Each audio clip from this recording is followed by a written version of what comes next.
Why is fat so stubborn?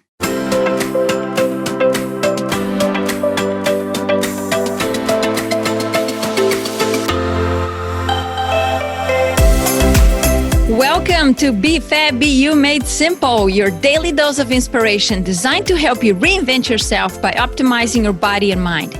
I am Maria Horstman, a health editor and coach, a fitness trainer, a speaker, and an entrepreneur, founder of BeFabBU.com. Our episodes are short and will bring you valuable content and practical nuggets for optimal health and fitness that you can implement ASAP. Let's get you to feel fabulous every day. Are you ready?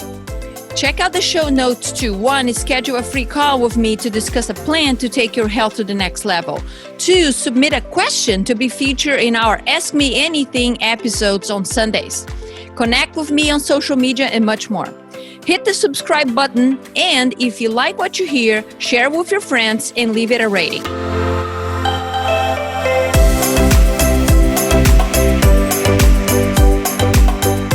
Why is fat so stubborn?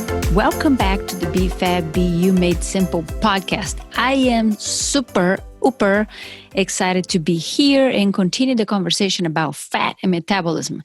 This stuff is so freaking cool, and I hope you're gonna geek out and learn and enjoy this as much as I do.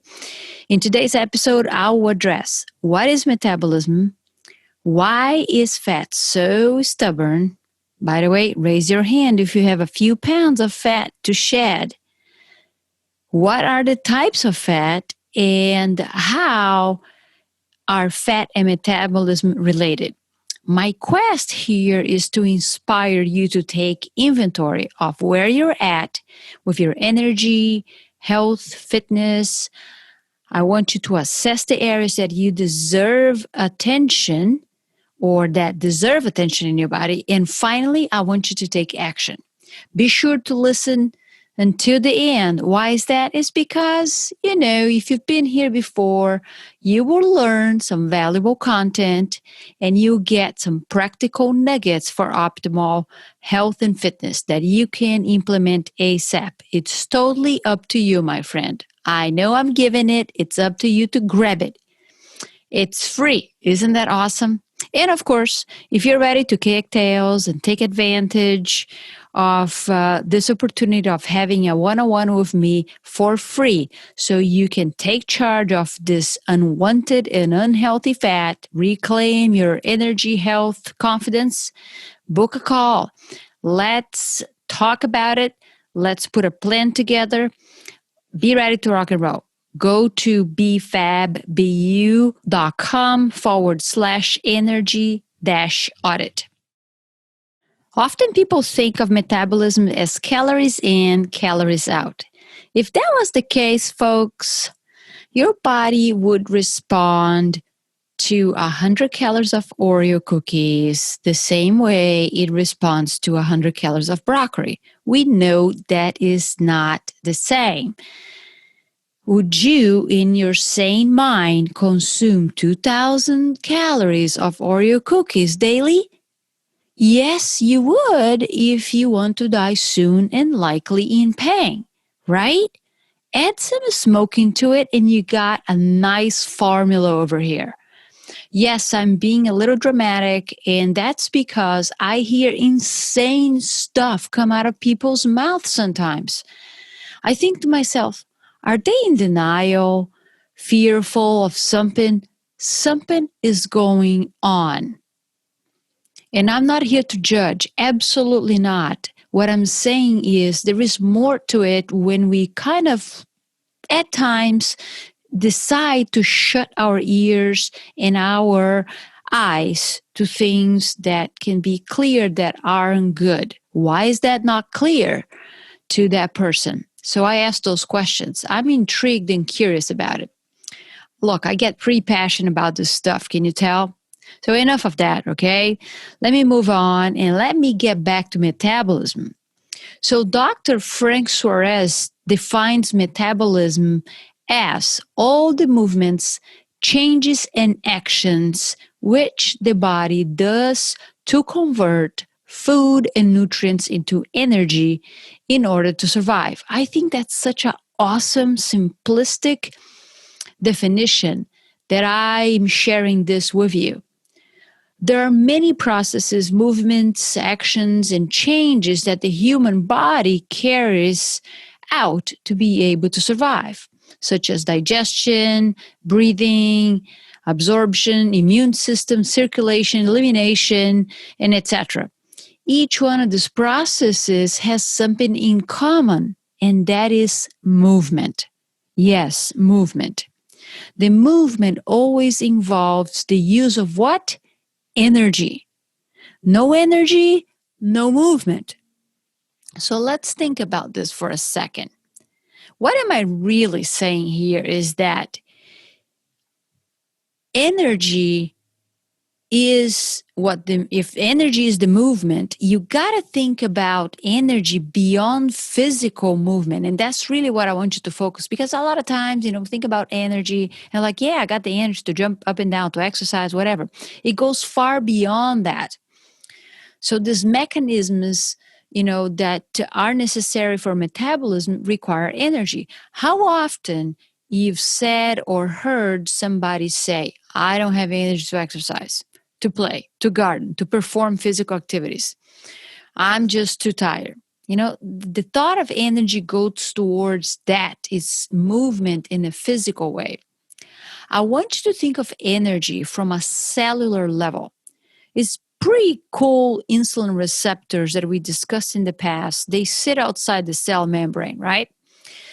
They bind with insulin circulating in the bloodstream. This insulin is secreted by the pancreas when we eat and there is blood sugar, in the bloodstream. When these pretty two things bind, the cell opens its arms to the circulating glucose in the bloodstream and use glucose for energy. Energy for what? Remember, cells, all cells. Look, the energy over here goes to what? It's for gland and organ function, mental clarity, attention, focus, brain power, optimal cellular growth and repair, to your relationships, career, fun, a lot more. The metabolism is a sum of all the movements that the body executes to be able to exist as a body. That's a beautiful thing. Think about this. When we say that we have a slow metabolism, in reality, we are saying that the movement in the body isn't at an optimal rate. Now, that's what this podcast is also all about, is to help you to what? Optimize your health and wellness. Optimize your body from the cellular level. So slow metabolism shows up in different ways. Constipation, accumulation of toxins, bad circulation, infections, bad digestion, weight problems, obesity, and the list goes on. So let's think about this again, right? What happens when we have excess glucose in the body? Insulin rises, right? Excess insulin will do what? Damage the insulin receptors, those pretty little things. How will your cells be able to welcome glucose and generate this fabulous energy for you to conquer your day effectively and productively and with joy? Boy, can you see where I'm going with this? Look, it is true that's not always about nutrition and lifestyle. Genetics play a role here as well, but is at a smaller degree than that most people give credit for. Look, take my case, for example. My metabolism is about 13% below the average woman of my age and race. And I will talk a lot more about this in the future. So what does metabolism have to do with fat? I'm glad you asked. Curious you. Beautiful thing. So let me keep this real simple for you. Fat will make us fat when there is enough insulin present. The weight and obesity problems aren't because of the fat that we consume. They are caused by the combination of fats and refined carbs. So the overconsumption of these refined carbs like pizza, pasta, sweets, sodas, processed grains, white flour products, pastries, they lead to fat storage. It also raises insulin. I know I bring insulin to the conversation every time. It's because it is a deal. I want you to be aware of this. I want you to never forget. And I want you to take action to assure that you're staying on track. So, this excess insulin will impact the health of your thyroid. And we always hear, oh, thyroid and metabolism, right? Yeah, so insulin impacts the thyroid and ultimately it slows down your metabolism. And we're going to get more details about it in the future. Right now, I just want you to get that understanding that excess insulin impacts the health of your thyroid, and your health of your thyroid will, in this case, decrease, impacting your metabolism. So now that you have a bit of extra fat, let's say, and this fat is stubborn and is hard to get rid of, fat becomes what? A villain. The question is, should that be a villain? Let me give you some highlights about the importance of this organ. Yes, fat is an organ.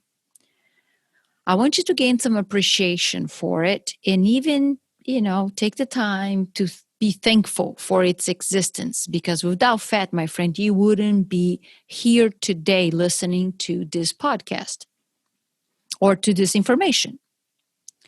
Fat is essential to health as it plays essential roles far beyond the storage of excess calories and heat that we all know about. Here are some examples. Enables transmission of brain signals. It controls appetite. It makes and secretes essential hormones.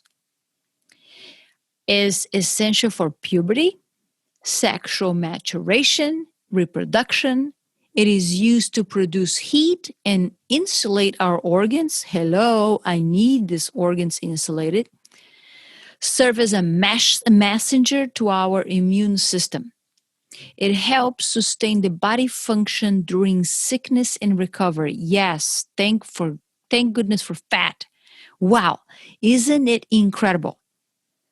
And if you're asking why it's such a big deal that we make of having fat and so on, why we're so focused on having very little as possible, we'll talk about it. For now, let's explore fat as an endocrine organ and what types of fats there are.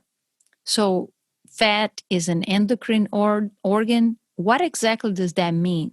Well, scientists refer to fat as an organ.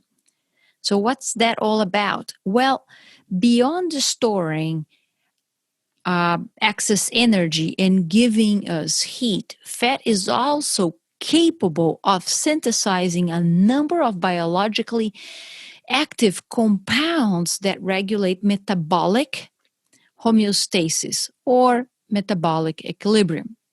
So here are a few types of fat. We have the white fat. White fat stores energy. Hello, I don't want anything stored, right? Yes, we need it, but hey. And that's the type of fat that we want to actually release.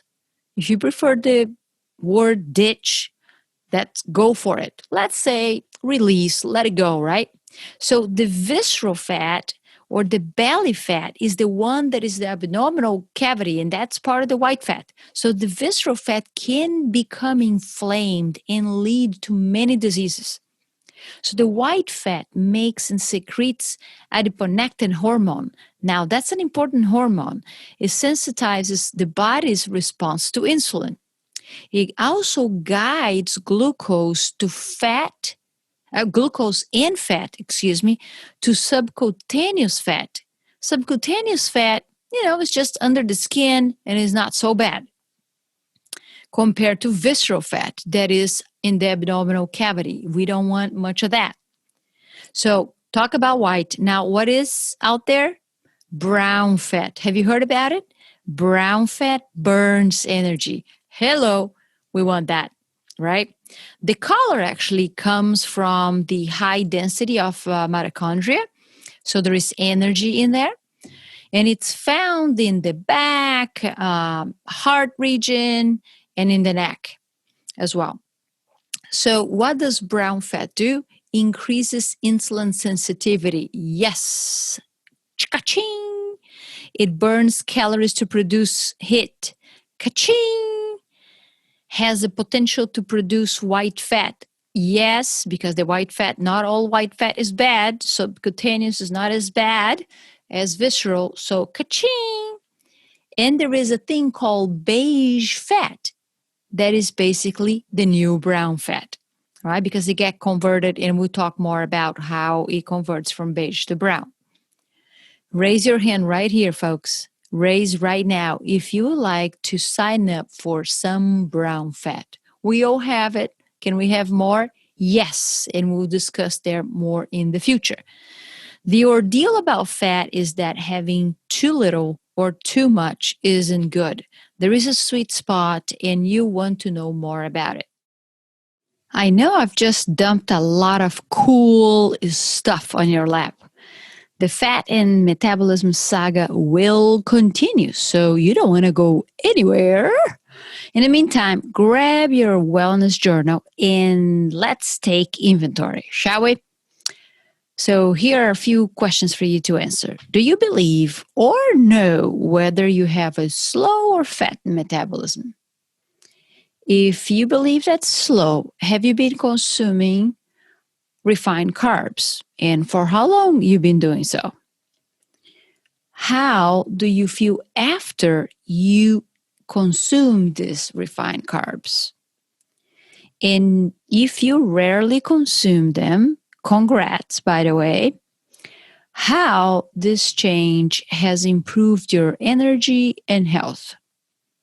I hope you enjoyed this episode as much as I did. If that's the case and you listen to this podcast on Apple Podcast or you have iTunes, head that way and leave us a rating, please, and leave some feedback. So more amazing people like you get to listen. It helps the show, and I really appreciate it. Again, if you're ready to rewrite your health story, let's talk. Go to bfabbu.com/energy-audit. Book a complimentary call. Let's do this. Thanks for listening, and I'll talk to you soon. Bye-bye.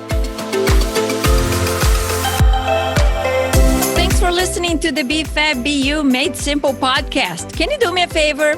If you enjoyed this episode, share it with a friend and leave it a rating. It helps the podcast, and I really appreciate it.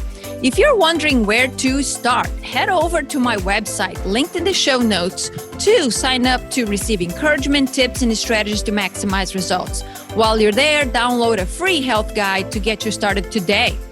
If you're looking for a coach and trainer to help you optimize your weight, body, and health, get on my calendar. Let's discuss your goals, establish a custom plan, implement it, and celebrate your results. Together, we can do this. Find the link to schedule a free energy audit strategy session also in the show notes. Connect with me on social media. I would love for you to let me know that you're listening to the show.